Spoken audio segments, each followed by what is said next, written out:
Aujourd'hui, on replonge dans l'un des contes les plus emblématiques de Disney, mais vu sous un angle totalement différent.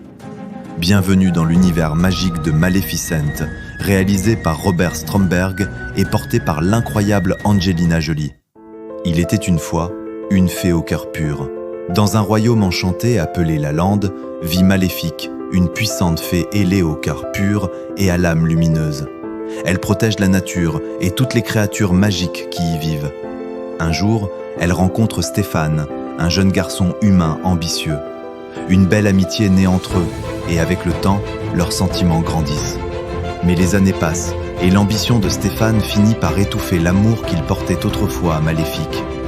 Le roi humain, obsédé par la conquête de la Lande, promet sa couronne à celui qui tuera Maléfique. Stéphane voit là l'occasion de réaliser ses rêves de pouvoir. Incapable de la tuer, il commet un acte bien plus cruel. Il la drogue et lui coupe ses ailes. Pour Maléfique, c'est une trahison déchirante. Son cœur se brise. La fée bienveillante devient alors une figure sombre, envahie par la douleur et la colère. Stéphane devient roi. Le jour où sa fille Aurore est baptisée, Maléfique apparaît, majestueuse et terrifiante. Devant toute la cour, elle lance une terrible malédiction. À ses 16 ans, la princesse se piquera le doigt sur un fuseau et tombera dans un sommeil éternel. Mais prise d'un élan inattendu, elle laisse une chance. Le sort pourra être brisé par un véritable baiser d'amour. Les années passent. Aurore grandit cachée dans la forêt, surveillée de loin par Maléfique. Au départ, elle ne voit en elle qu'un moyen de se venger de Stéphane. Mais contre toute attente, elle s'attache à la jeune princesse. Aurore, innocente et pleine de douceur, appelle même Maléfique sa marraine fée. Peu à peu, le cœur glacé de Maléfique commence à fondre. Elle regrette sa malédiction et tente désespérément de l'annuler. Mais il est trop tard. Le jour de ses 16 ans arrive. Attirée mystérieusement par la magie, Aurore se pique le doigt et s'effondre dans un profond sommeil. Un prince, Philippe, tente alors le fameux baiser d'amour véritable.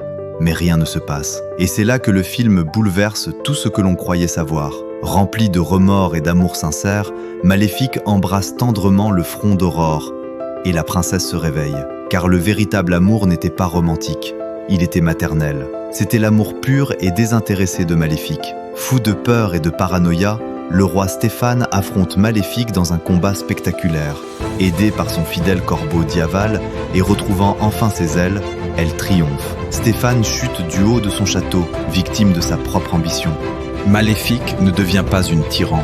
Au contraire, elle réunit le royaume humain et la Lande dans la paix.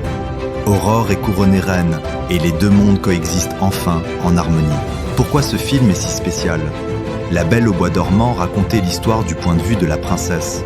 Mais Maleficent nous montre que derrière chaque méchante se cache parfois une blessure, une trahison et surtout une capacité immense à aimer. C'est un conte moderne sur la résilience, le pardon et la puissance de l'amour sous toutes ses formes.